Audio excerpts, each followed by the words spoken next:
more anarchy in America as anti-Trump protesters spread to cities across the country.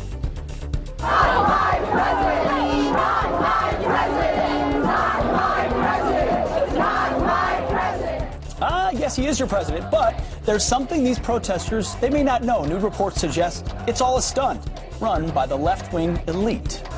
You know, they've been smashing storefronts, smashing cars. Just take a look at the map right now, because this is where, we saw it in Portland, we saw it in some different cities, but look at this. It's now even spread to Florida, upwards Boston, up into Detroit. This is spreading because it's intentionally being spread. More news is coming out about the funding from outside organizations, left-wing organizations, international organizations of elites that want to just say Donald Trump's not legitimate. Apparently the vote didn't matter. And leaders behind these protests, including, we now learn, George Soros, Reverend Al Sharpton, Michael Moore, who's shown up to these protests. As Donald Trump had criticized these protests in the days after the election, they are not spontaneous. They're organized. Right, but George Soros' piece is denying exactly what you're saying. He's saying this is not coming from outside funding. How dare you say that? Shocking. George Soros, of course, will deny it. They hide their funding. They never admit it. The group behind these protests and the ones that may happen at the inauguration, it's a group called Answer, International Answer, founded to oppose America after 9/11. It was an anti-war front group for the Marxist-Leninist Workers' Party.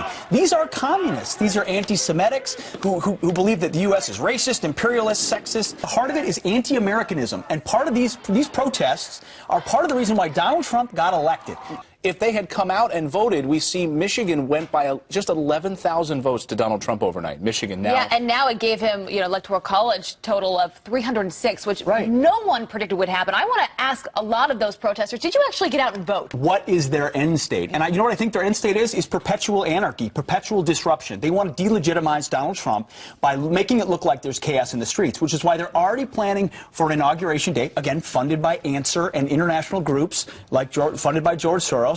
This is a plan to delegitimize Donald Trump, which is why we have to expose it.